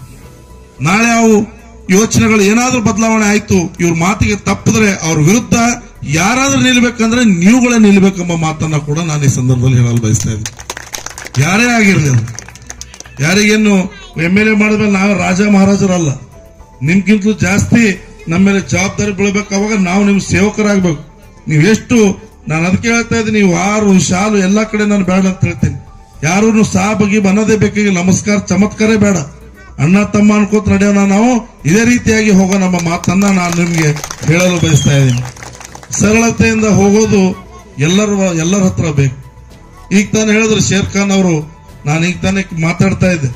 ಬಹಳ ಸಿಂಪಲ್ ಆದಂತ ವ್ಯಕ್ತಿ ಅವರು. ಅವ್ರು ಎಲ್ಲಿ ಕೂಡ ಹೋದ್ರು ಎಲ್ಲರ ಜೊತೆ ಹೋದ್ರೆ. ಆಗಿನ ರಾಜಕೀಯ ಹಂಗಿತ್ತು, ಎಲ್ಲರ ಜೊತೆ ಒಡನಾಟ ಆಗಿ ಚೆನ್ನಾಗಿರ್ತಿದ್ರು ನಾಯಕರುಗಳು. ಅವರೆಂದಿಗೂ ಕೂಡ ಹಳೆ ಜನರಿಗಾಗಿ, ಬಡ ಜನರಿಗಾಗಿ ದುಡಿದಂತವ್ರು. ಯಾಕಂದ್ರೆ ಅವಾಗ ದುಡ್ಡೇ ಖರ್ಚಾಗ್ತಿರ್ಲಿಲ್ಲ ರಾಜಕೀಯ. ಈಗ ಹೆಂಗಾಗ್ತದ, ಕೋಟಿ ಗಂಟೆಗೆ ದುಡ್ಡು ಖರ್ಚು ಮಾಡಬೇಕು, ಆಮೇಲೆ ನಿಮ್ದೇ ಕುತ್ತಿಗೆ ಕೊಯ್ಬೇಕು. ಅದಕ್ಕೆ ಯೋಚನೆ ಮಾಡ್ರಿ. ನಿಮ್ಮ ಓಟು ನೀವು ಏನಾದ್ರೂ ನೋಟಿಗಾಗಿ ಮಾರ್ಕೊಂಡ್ರೆ ನಿಮ್ಮ ಮಲತಾಯಿಗೆ ದ್ರೋಹ ಮಾಡ್ದಂಗೆ ನೀವುಗಳೇ ಆಗುತ್ತೆ ಎಂಬ ಮಾತನ್ನ ಈ ಸಂದರ್ಭದಲ್ಲಿ ಹೇಳಲು ಬಯಸ್ತಾ ಇದ್ದೀನಿ. ಇರ್ಲಿ, ಅವ್ರು ಎಲ್ಲೋ ಗಳಿಸಿದ ದುಡ್ಡು ನಿಮ್ಗೆ ಕೊಟ್ಟರು ತಗೊಂಡ್ರು ಕೂಡ ನಿಜವಾದ ವ್ಯಕ್ತಿ ಯಾರು ನಿಮಗಾಗಿ ನಿಲ್ತಾನೆ, ಯಾರು ಸೇವೆ ಮಾಡ್ತಾರೆ ಅಂತವ್ರನ್ನ ತಾವು ಆಯ್ಕೆ ಮಾಡ್ಕೋಬೇಕೆಂಬ ಮಾತನ್ನ ನಾನು ಮನಸ್ಸಿಂದ ಹೇಳ್ತಾ ಇದ್ದೀನಿ ಬಂಧುಗಳೇ. ದಯಮಾಡಿ ಅರ್ಥ ಮಾಡ್ಕೊಳ್ರಿ. ಕಾರ್ಯಕ್ರಮಗಳು ಎಷ್ಟೆಷ್ಟು ಹೇಳ್ತಾರೆ, ನಾವು ನೋಡಿರಿ, ಎಲ್ಲರನ್ನ ನೋಡಿದಿರಿ. ಯಾರು ನಿಜವಾಗ್ಲೂ ನಿಮ್ಮ ಜೊತೆ ಇರ್ತಾರೆ ಅಂತವ್ರನ್ನ ಆಯ್ಕೆ ಮಾಡ್ಕೊಂತ ಕೆಲಸ ತಾವುಗಳು ಮಾಡಬೇಕೆಂಬ ಮಾತನ್ನ ನಾ ಈ ಸಂದರ್ಭದಲ್ಲಿ ಹೇಳ್ತಾ ಇದ್ದೀನಿ. ಆದ್ರೂ ಕೂಡ ಇವತ್ತು ನಮ್ಮ ಕೆಲಸ ಕಾರ್ಯಗಳನ್ನ ನೋಡಿ ಬಹಳಷ್ಟು ಜನರು ಇವತ್ತು ನಮ್ಮ ಪಕ್ಷದ ಕಡೆ ಒಲವನ್ನು ತೋರಿಸ್ತಾ ಇದ್ದಾರೆ. ಪ್ರತಿಯೊಂದು ಗ್ರಾಮಗಳಲ್ಲಿ ಇವತ್ತು ಬದಲಾವಣೆದ ವಾತಾವರಣ ಬರ್ತಾ ಇದೆ. ಯಾಕಪ್ಪ ಅಂತಂದ್ರೆ ನಮ್ಮ ಪಕ್ಷದ ವರಿಷ್ಠರ ನಾಯಕರುಗಳು ಕುಮಾರಸ್ವಾಮಿ ಅವರು 2 ಸಲ ಮುಖ್ಯಮಂತ್ರಿ ಆದಂತ ಸಂದರ್ಭದಲ್ಲಿ 2 ಸಲ ಸಾಲ ಮನ್ನಾ ಮಾಡಿದಂತ ಧೀಮಂತ ನಾಯಕ ಕುಮಾರಸ್ವಾಮಿ ಅವರು ಮಾತ್ರ ಎಂಬ ಮಾತನ್ನ ಇವತ್ತಿನ ದಿನ ಹೇಳಲು ಬಯಸ್ತಾ ಇದೆ. ಯಾಕಂದ್ರೆ ಇವತ್ತು ಗರೀಬರು, ಬಡವರು ಇದ್ದಂತ ದೇಶ ನಮ್ಮದು. ಇವತ್ತು ಸಾಲ ಮಾಡಿ ಇವತ್ತು ನೇಣಿಗೆ ಶರಣಾಗಿ ಇವತ್ತು ಊರ್ಲು ಹಾಕುವಂತ ಪಾಪ ಎಷ್ಟೋ ಜನ ಸಾಯ್ತಾ ಇದ್ದಾರೆ. ಅವ್ರ ಕಣ್ಣೀರು ಒರೆಸಬೇಕೆಂಬ ಮನದಿಂದ ಕುಮಾರಸ್ವಾಮಿ ಅವರು ಸಾಲ ಮನ್ನಾ, ಯಾವುದೇ ಒಂದು ಡೆವಲಪ್ಮೆಂಟ್ ಕೆಲಸ ನಿಲ್ತರೂ ಕೂಡ ಪರವಾಗಿಲ್ಲ, ನಮ್ಮ ಜನಕ್ಕೆ ಸಾಲ ಏನು ಎದುರಾಗ್ತಾ ಇದೆ ಆ ಸಾಲವನ್ನ ಸಂಪೂರ್ಣ ರೈತರಿಗೆ ಮನ್ನಾ ಮಾಡಬೇಕು. ಅಂದಾಗ ಮಾತ್ರ ರೈತರು ಯಾರು ಕೂಡ ಆತ್ಮಹತ್ಯೆ ಮಾಡ್ಕೋದಿಲ್ಲ ಅಂತ ಮನದಲ್ಲಿ ಇಟ್ಕೊಂಡು ಇವತ್ತು 26,000 ಕೋಟಿ ಸಾಲ ಮನ್ನಾ ಮಾಡಿದ್ದು ಈ ಕರ್ನಾಟಕ ನಾಡ ಕಂಡಿದೆ ಬಂಧುಗಳು. ಇಂಥ ಒಂದು ನಾಯಕನು ಇವತ್ತು ಬೇಕಾಗಿದೆ ನಮ್ಮ ನಾಡಿಗೆ. ನೋಡ್ರಿ, ಇವತ್ತು ಮೊನ್ನೆ ತಾನೇ ಘೋಷಣೆ ಮಾಡಿದ್ರು, ಪ್ರತಿ ಒಂದು ಎಕರೆಗೆ 10,000 ರೂಪಾಯಿ ಪ್ರತಿ ವರ್ಷಕ್ಕೆ ಕೊಡ್ತೀನಿ ಅಂತ ಹೇಳ್ತಾ ಇದ್ದಾರೆ ಕುಮಾರಸ್ವಾಮಿ ಅವರು. ನಾನೇನಾದ್ರೂ ಅಧಿಕಾರಲ್ಲಿ ಬಂದ್ರೆ ಪ್ರತಿ ಒಂದು ಎಕರೆಗೆ 10,000 ರೂಪಾಯಿ. ಮತ್ ಇದೇ 65 ವಯಸ್ಸಾದ ಮೇಲೆ ಯಾರು ಮಕ್ಕಳುಗಳು ಇವತ್ತು ತಾಯಿ ತಂದೆಗೆ ನೋಡ್ಕೋತಾ ಇಲ್ಲ, ಅಂತವರಿಗೆ ಪ್ರತಿ ತಿಂಗಳಿಗೆ 5,000 ರೂಪಾಯಿ ಕೊಡ್ತೀನಿ ಅಂತ ಹೇಳಿ ಮಾತನ್ನ ಕೊಟ್ಟಿದ್ದಾರೆ ಬಂಧುಗಳೇ. ಇವತ್ತು ಗಂಡ ಕಳ್ಕೊಂಡವರಿಗೆ, ವಿಧವೆ ವಿನೇತರವರಿಗೆ ಇವತ್ತು 800 ರೂಪಾಯಿ ಸಿಗ್ತಾ ಇದೆ. ಅಂತವರಿಗೂ ಕೂಡ ಇವತ್ತು 2,500 ರೂಪಾಯಿ ಪ್ರತಿ ತಿಂಗಳಿಗೆ ಕೊಡ್ತೀನಿ ಅಂತ ಹೇಳಿ ಮಾತನ್ನ ಕೊಟ್ಟಿದ್ದಾರೆ. ಇಂಥವೆಲ್ಲ ಯೋಜನೆಗಳು ಅವರು ಯಾರು ಕೊಡಬಹುದು? ನಮ್ಮ ಪಕ್ಷದ ಹೈಕಮಾಂಡ್ ನಮ್ಮ ಕರ್ನಾಟಕದಲ್ಲೇ ಇದೆ. ಪ್ರಾದೇಶಿಕ ಪಕ್ಷಗಳು ಎಲ್ಲಿ ಕೂಡ ಒಳ್ಳೆಯದೇ ಆಡಳಿತ ಮಾಡ್ತಾ ಇವೆ. ಅದಕ್ಕಾಗಿನೇ ಇವತ್ತು ತೆಲಂಗಾಣ, ಆಂಧ್ರ, ಇವತ್ತು ಕೇರಳ, ಯಾವುದೇ ಒಂದು ಸೌತ್ ಭಾಗದಲ್ಲಿ ನಮ್ಮ ಭಾರತ ದೇಶ ನೋಡ್ರಿ ನೀವು, ಎಲ್ಲಾ ಪ್ರಾದೇಶಿಕ ಪಕ್ಷಗಳು ಬಹಳ ಯಶಸ್ವಿಯಾಗಿ ಕೆಲಸಗಳನ್ನ ಮಾಡ್ತಾ ಇದ್ದಾರೆ ಮತ್ತು ಜನರು ಕೂಡ ಕೈ ಹಿಡಿತಾ ಇದ್ದಾರೆ. ನಮ್ಮ ಕರ್ನಾಟಕ ಒಂದೇ ರಾಜ್ಯ ಇವತ್ತು ನಾವು ರಾಷ್ಟ್ರೀಯ ಪಕ್ಷಗಳಿಗೆ ಜಾಗ ಕೊಡ್ತಾ ಇದೀವಿ. ಕಾಂಗ್ರೆಸ್ ಒಂದ್ಸಲ ಕೊಡ್ತೀರಿ, ಇಲ್ಲ ಬಿಜೆಪಿಗೆ ಒಂದ್ಸಲ ಕೊಡ್ತೀರಿ. ಅದಕ್ಕೆ ನಾನು ಹೇಳ್ತಾ ಇದ್ದೀನಿ, ದಯಮಾಡಿ ಈ ಸಲ ಎಲ್ಲರೂ ಅರ್ಥ ಮಾಡ್ಕೊಡ್ರಿ. ಇವತ್ತು ನಿಮ್ಮ ಬೆಲೆ ಏರಿಕೆ ಗಗನಕ್ಕೆ ಹೋಗಿದೆ. ಒಂದ್ ಸಿಲಿಂಡರ್ ತಗೋಬೇಕಾದ್ರೆ 1,200 ರೂಪಾಯಿ ತಾಯಂದ್ರಿ.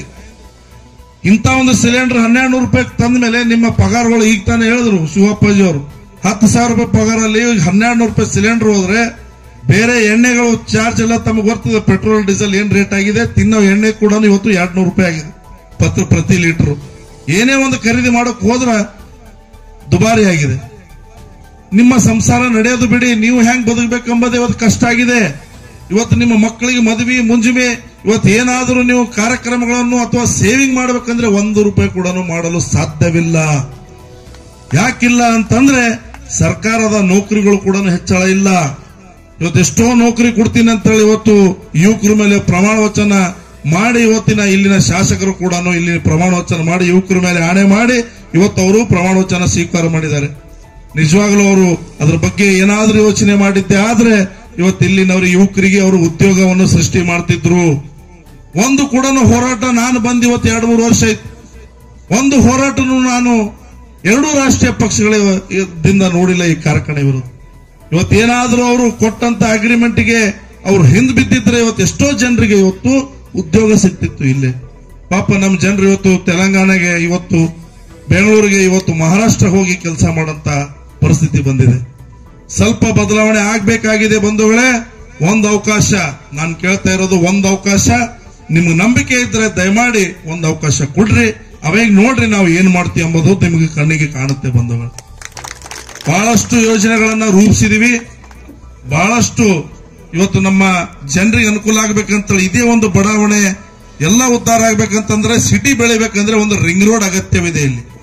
ಅದಕ್ಕೆ ನನ್ನ ಒಂದು ಸಂಕಲ್ಪ ಇದೆ. ನಾನೇನಾದರೂ MLA ಆದ್ರೆ ಖಂಡಿತವಾಗಿ ನಮ್ಮ ಸೇಡಂ ನಗರಕ್ಕೆ ಒಂದು ರಿಂಗ್ ರೋಡ್ ರಸ್ತೆಯನ್ನ ನಿರ್ಮಾಣ ಮಾಡೇ ಮಾಡ್ತೀನಿ ಅಂತ ಮಾತು ಕೊಡ್ತಾ ಇದೆ. ಅದ್ರ ಜೊತೆಯಾಗಿ ಇವತ್ತು ಕಾಗಿನ ನದಿ, ಕೃಷ್ಣಾ ನದಿ, ಕಮಲಾವತಿ ನದಿ ಮತ್ತು ನಮಗೆ ಅಮರ್ಜಾ ಡ್ಯಾಮಿನ ನೀರು, ಭೀಮಾ ನೀರು, ಇಷ್ಟೆಲ್ಲ ನೀರು ಮಲ್ಕೇಡ್ ಮೂಲಕ ಹರಿದು ಹೋಗ್ತಾ ಇದೆ. ಇಲ್ಲಿವರೆಗೂ ಕೂಡ ಯಾವುದೇ ಒಂದು ಗ್ರಾಮಗಳಲ್ಲಿ ಕೂಡ ನೀರಾವರಿ ಯೋಜನೆ ಆಗಿಲ್ಲ. ಇದು ನಮ್ಮ ದುರ್ಭಾಗ್ಯ. ನಿಮ್ಮ ಒಂದು ಬಡಾವಣೆ ಮೂಲಕ ನಾನು ಹಿಂದಿನ ನಾಯಕರುಗಳಿಗೆ ಕೇಳಲು ಬಯಸ್ತಾ ಇದ್ದೀನಿ. ನಮ್ಮ ತಾಲೂಕು ಇರೋದೇ ರೈತರಿಂದ. ಇವತ್ತು ರೈತರಿಗಾಗಿ ನೀವು ನೀರಾವರಿ ಏನಾದರೂ ಕೊಟ್ಟಿದ್ರೆ ಇಲ್ಲಿದ್ದಂತ ರೈತರು ಇವತ್ತು ಬಹಳ ಒಂದು ಒಳ್ಳೆ ರೀತಿಯಿಂದ ಇರ್ತಿದ್ರು. ಅವ್ರ ಮಕ್ಕಳು ಕೂಡ ಇವತ್ತು ಒಳ್ಳೆ ಒಳ್ಳೆ ಶಾಲೆಗಳಲ್ಲಿ ಆಗಿರ್ತಿದ್ರು, ಬಿಲ್ಡಿಂಗ್ ಮೇಲೆ ಬಿಲ್ಡಿಂಗ್ ಕಟ್ತಿದ್ರು. ಇವತ್ತು ಯಾವುದೇ ರೀತಿಯಿಂದ ಸಾಲದ ಒಂದು ಹೊಣೆ ಅವ್ರ ಹತ್ರ ಇರ್ತಿರ್ಲಿಲ್ಲ. ಯಾಕಪ್ಪ ನೀವು ನೀರಾವರಿ ಮಾಡಿಲ್ಲ ಇಷ್ಟು ವರ್ಷ ಆದ್ರೂ ಕೂಡ? ನನ್ನೊಂದು ಪ್ರಶ್ನೆ ಅವರಿಗೆ ಇದೇ ಒಂದು ನಿಮ್ಮ ಬಡಾವಣೆ ಮೂಲಕ ಕೇಳಲು ಬಯಸ್ತಾ ಇದ್ದೀನಿ. ಇವತ್ತೇನಾದ್ರೂ ನೀರಾವರಿ ಆಗಿತ್ತಂದ್ರೆ ನೀವು ಬರೀ ಕೇವಲ ಇವತ್ತು ಹೆಸರು, ಉದ್ದು, ತೊಗರಿ, ಜೋಳ, ಗೋಧಿ ಇವೇ ಬೆಳೀತಾ ಇದ್ರಿ. ಇಲ್ಲಿ ಯಾರು ಕೂಡ ಕಬ್ಬು, ಬಾಳೆ, ಬೇರೆ ಬೆಳೆಗಳನ್ನ ಬೆಳೀತಲ್ಲ. ಯಾಕಂದ್ರೆ ನಿಮ್ಮ ಹೊಲಗಳಲ್ಲಿ ಕೆನಾಲ್ಗಳಿಲ್ಲ, ನೀರುಗಳಿಲ್ಲ. ಹೆಚ್ಚಿನ ಅತಿ ಕಡಿಮೆ ಕೆರೆಗಳನ್ನು ಕೂಡ ನಮ್ಮ ತಾಲೂಕಿನಲ್ಲಿದೆ. ಅದೇ ಬೇರೆ ಪಕ್ಕದಲ್ಲಿ ತಾಲೂಕುಗಳಲ್ಲಿ ನೋಡ್ರಿ ಇವತ್ತು ಹೆಚ್ಚಿನ ಕೆರೆಗಳ ನಿರ್ಮಾಣ ಆಗಿದೆ, ನೀರಾವರಿ ಯೋಜನೆಗಳಾಗಿದೆ. ಇದೇ ಕಲಬುರಗಿಯಲ್ಲಿ ತಾವು ನೋಡ್ತಾ ಇದ್ದೀರಿ. ಇವತ್ತು ಸುರ್ಪುರು, ಶಾಪುರು, ಜೇವರ್ಗಿ, ಇವತ್ತು ನಮ್ಮ ಅಫಜಲ್ಪುರ, ಇವತ್ತು ಅಳಂದು, ಎಲ್ಲ ಕಡೆ ನೋಡ್ರಿ ನೀವು ಕೆನಾಲ್ ಮುಖಾಂತರ ನೀರು ಹರಿತಾ ಇದೆ. ಎಲ್ಲ ರೈತರು ಇವತ್ತು ಒಳ್ಳೆ ರೀತಿಯಿಂದ ದುಡ್ಡನ್ನ ಸಂಪಾದನೆ ಮಾಡ್ತಾ ಇದ್ದಾರೆ ಮತ್ತು ಅವರು ಭವಿಷ್ಯನೇ ಪೂರ ಚೇಂಜ್ ಆಗಿದೆ. ಅದು ಅತಿ ಅವಶ್ಯಕತೆ ನಮ್ಮ ತಾಲೂಕಿಗೆ ಆಗಿದೆ. ಅದಕ್ಕಾಗಿ ನಾನು ಮೊನ್ನೆ ಜಲಧಾರೆ ಕಾರ್ಯಕ್ರಮಕ್ಕೆ ಕುಮಾರಸ್ವಾಮಿ ಅವರು ಮಲ್ಖೇಡ್ ಬಂದಂತ ಸಂದರ್ಭದಲ್ಲಿ ಇಲ್ಲಿ ನೀರಾವರಿ ತಾವು ಕೊಡಬೇಕು, ಏನಾದ್ರೂ ಮುಖ್ಯಮಂತ್ರಿಗಳಾಗಿ ತಾವು ಬಂದ್ರೆ ನೀರಾವರಿ ಕೊಡಬೇಕಂತ ಹೇಳಿದೀನಿ. ಅವರು ಖಂಡಿತವಾಗಿ ನಾನು ಸೇಡಂ ತಾಲೂಕಿಗೆ ನೀರಾವರಿ ಯೋಜನೆಗಳನ್ನು ಕೊಡ್ತೀನಿ ಅಂತ ಮಾತು ಕೊಟ್ಟಿದ್ದಾರೆ ಬಂಧುಗಳು.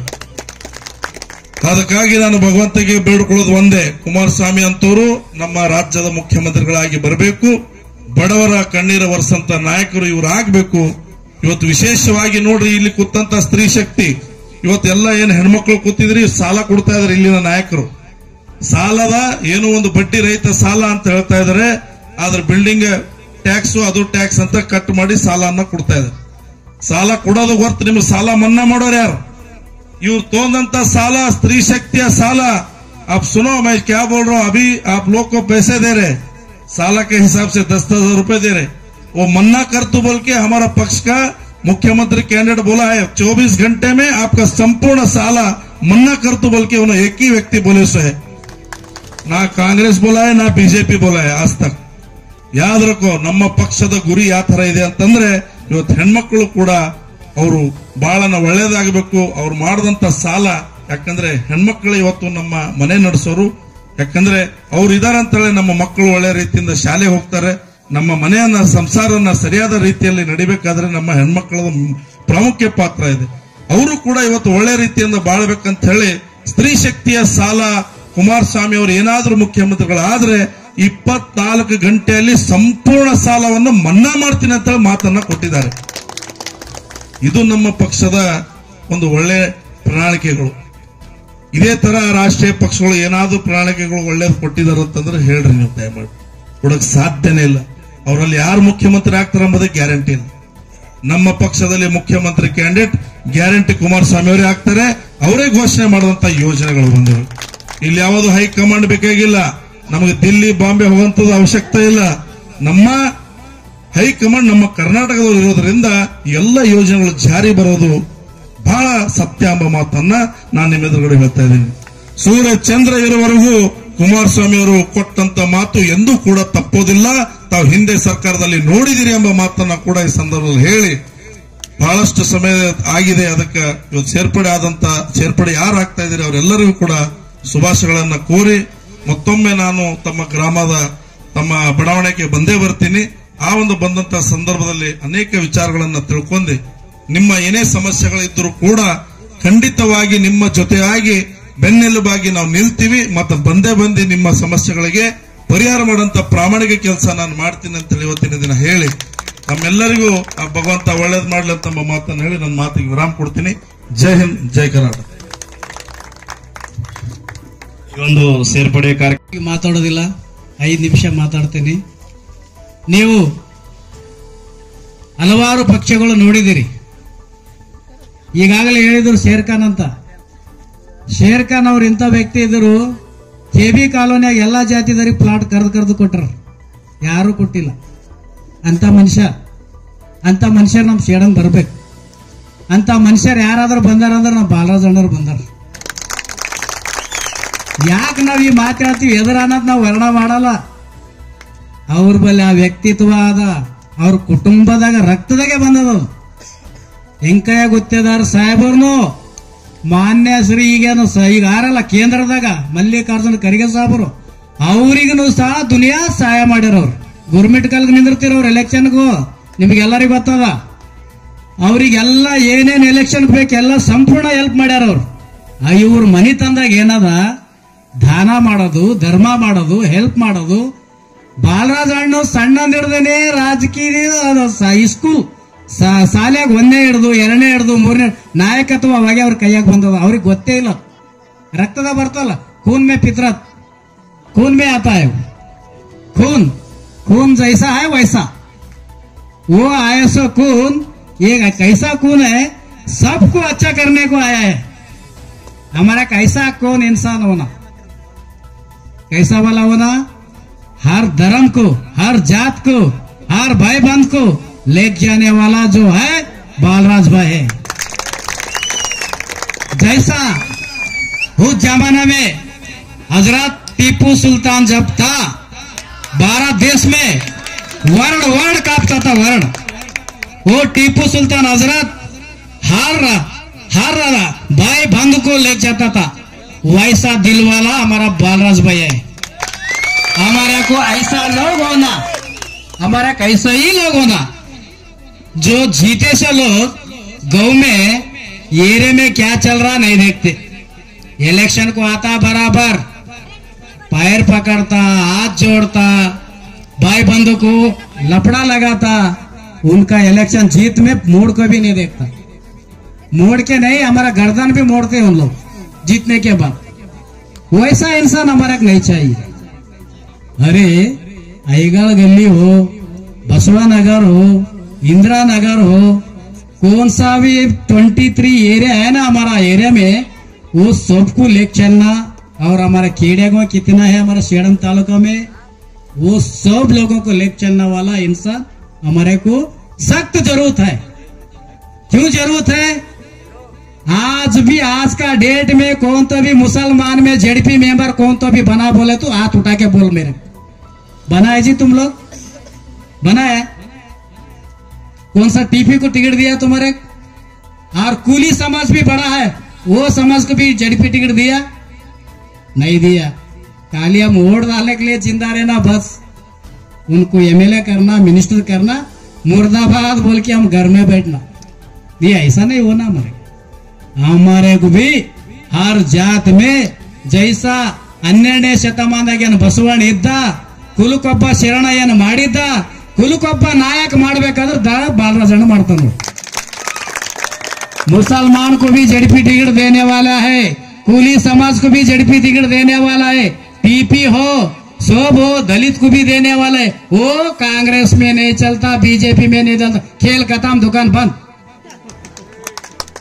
वो वैसा पार्टी हमारा नहीं होना।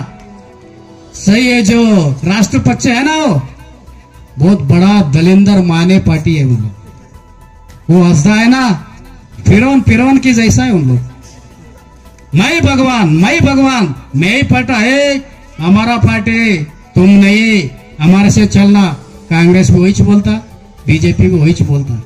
तुम्हारा पार्टी कहाँ है रे मियाँ? तुम्हारा पार्टी गटर में होते, थोड़ा दिन इंतजार कर।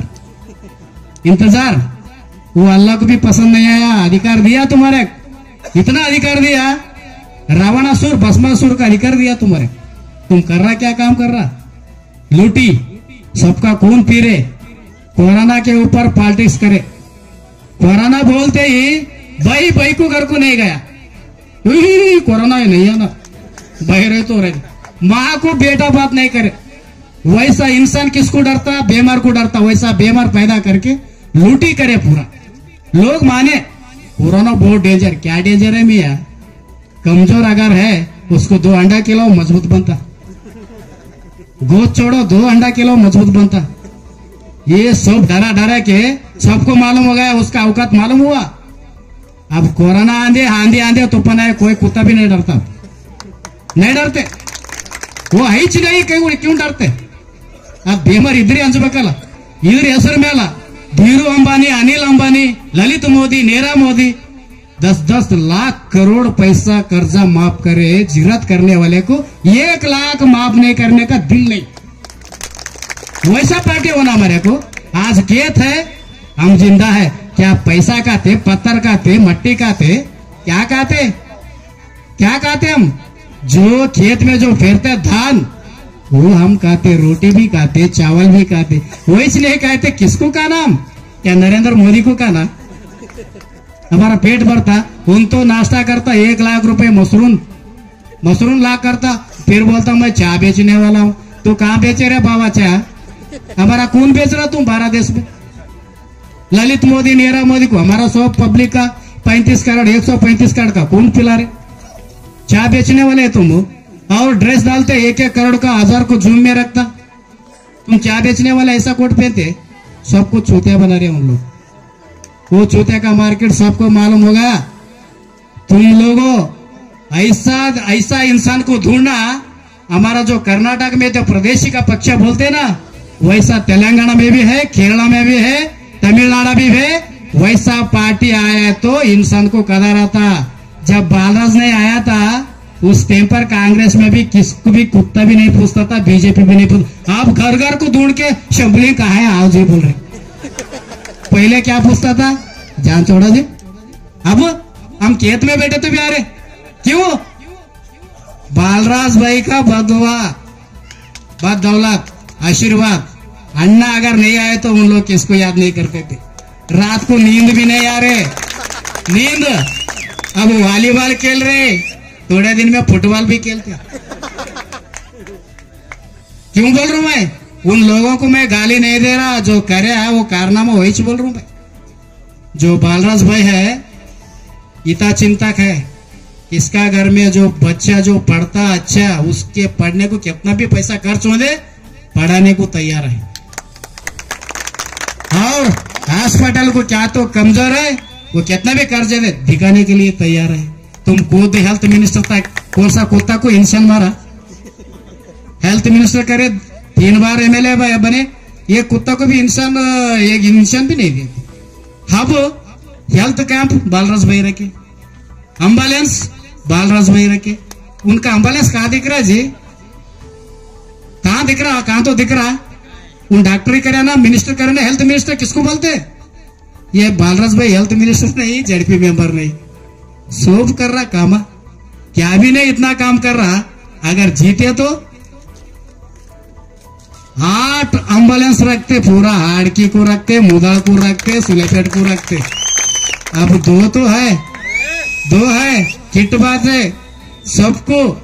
हमारा रमजान में ऐसा बरगल आया था, हमारे मुस्लिम का लोग मेहनत करके, मेहनत का काम, मेहनत का रोटी खाने वाले को भी मुंह में मट्टी डाला, सबको डराया, काम नहीं दिया, रोजगार नहीं दिया, मुश्किल में थे। उस टाइम पर खुदा ऐसा बंदा को भेजे शेडम को, बालराज भाई आके किट मस्जिद में रहते, कहीं भी रहते, हर धर्म हर कास्ट को किट बांटे। हमारे को इन लोग आते, हम मरते बोलकर बेंगलोर में अस्पताल में एडमिट था। क्यों? कमाया ना, उन लोग डर रहे। जीने का आस बहुत है, काम करने का आस नहीं है। जीने का है, उन अच्छा खाना, उन अच्छा पीना, उनका ही खेत रहना, उनका ही सब रहना। अब मैं ज्यादा बात कर रहा हूं, हमारा जरा भाषण खत्म कर दो।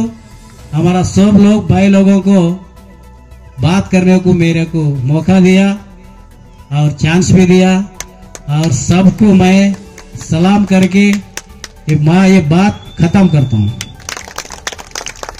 20-30 ವರ್ಷಗಳ ರಾಜಕೀಯ ಇತಿಹಾಸ ನಿಮ್ಗೆ ಗೊತ್ತದ. ಯಾರು MLA ಇದ್ರು, ಯಾರು MP ಇದ್ರು, ಯಾರು ನಿಮ್ ಗಲ್ಲಿ ಕೌನ್ಸಿಲರ್ ಇದ್ರು ಅಂತಕ್ಕಂಥದ್ದು ನಿಮ್ಗೆ ಗೊತ್ತದ. ಬಾಳಿ ಸೌಕರ್ ಅಂದ್ರು, ಶರಣ ಪ್ರಕಾಶ್ ಪಾಟೀಲ್ ಅವ್ರು ಹಿಂಗ್ ಕೆಲಸ ಮಾಡಿದ್ರು, ರಾಜು ಪಾಟೀಲ್ ಅವ್ರು ಹಿಂಗ್ ಕೆಲಸ ಮಾಡಿದ್ರು. ಅವ್ರು ಹೆಂಗ ಕೆಲಸ ಮಾಡಿದ್ರು ಅಂದ್ರ, ಒಬ್ಬರಂತರ ನಾ 1,000 ಕೋಟಿ ಅನುದಾನ ತಂದಿನಿ, ಇನ್ನೊಬ್ಬರಂತರ ನಾ 1,001 ಕೋಟಿ ಅನುದಾನ ತಂದಿನಿ, ಇಬ್ಬರದಾಗ ಯಾರ್ದಾರ ಕಡಿಮೆ ಬಿತ್ತಂದ್ರ ಬರೀ ಬಹಿರಂಗ ಮಾತಾಡೋಣ ಅಂತೇಳಿ. ಅಣ್ಣ, ನೀವು ಇಟೀಟ್ ಅನುದಾನ ತಂದ್ರಿ ಅಂದ್ಮೇಲೆ ಮತ್ತೆ ನಮ್ಮ ತಾಯಿದವ್ರು ಯಾಕೆ ಇವತ್ತಿನ ದಿವಸ ಮಾರ್ಕೆಟ್ ಹೋಗ್ಬೇಕಾಗಿತ್ತಂದ್ರ ಮನ್ಯಾಗ ಬಾತ್ರೂಮ್ಗೆ ಹೋಗಿ, ಮಾರ್ಕೆಟ್ಗೆ ಹೋಗಿ ಮತ್ತೆ ಬಾತ್ರೂಮ್ ಮನೆಗೆ ಬರ್ತಕ್ಕಂಥ ಪರಿಸ್ಥಿತಿ ತರ್ತಿದ್ರಿ. ಇದು ನೀವು ಮಾಡಿರ್ತಕ್ಕಂಥ ಕಳ್ಳತನದಿಂದ ಆಗಿದೆ ಅಂತಕ್ಕಂಥದ್ದು ನಾವು ಅರ್ಥ ಮಾಡ್ತೀವಿ. ಇವತ್ತು ನೀವು ಏನ್ ಕೊಟ್ರಿ? ರೋಡ್ ಕೊಟ್ರಿ, ನಾಲಿ ಕೊಟ್ರಿ, ಸಮುದಾಯ ಭವನ ಕೊಟ್ರಿ. ಅರೇ ಮಾರಾಯ, ಇದು ಗ್ರಾಮ ಪಂಚಾಯತ್ ಮೆಂಬರ್ನು ಕೊಡ್ತಾನೋ ಯಪ್ಪ. ನೀವೇನ್ ಕೊಟ್ರಿ? ಇವತ್ತು ಯುವಕರ ಮೇಲೆ ಪ್ರಮಾಣ ವಚನ ತೋಳ್ರಿ, ಯುವಕರಿಗೆ ಉದ್ಯೋಗ ಸಿಗ್ತಾ? ಇವತ್ತು ಶೌಚಾಲಯ ಮುಕ್ತ ಗ್ರಾಮ ಮಾಡ್ತೀನಿ ಅಂದ್ರಿ, ಊರು ಮಾಡ್ತೀನಿ ಅಂದ್ರಿ. ಇವತ್ತು ಈ ತೆಗ್ಗಿನಗೇರಿನೇ ಇಲ್ಲಿ ತನೂ ಶೌಚಾಲಯ ಮುಕ್ತಿಲ್ಲ. ಇವತ್ತು ನಮ್ಮ ತಾಯಿದವರು ಹೊರಗೆ ಹೋಗ್ತಾರೋ ಹೋಗಲ್ರಿ? ಇದಾ ನಿಮ್ದು 1,001 ಕೋಟಿ ರೂಪಾಯಿ ಅನುದಾನ?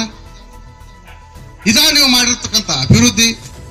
ಮುಸ್ಲಿಂ ಬಾಂಧವರು ಕುರಾನ್ ಓದ್ತಾರ, ಕ್ರಿಶ್ಚಿಯನ್ರು ಬೈಬಲ್ ಓದ್ತಾರ, ನಾವು ಹಿಂದೂಗಳು ಗೀತಾಸಾರ ಓದ್ತೀವಿ.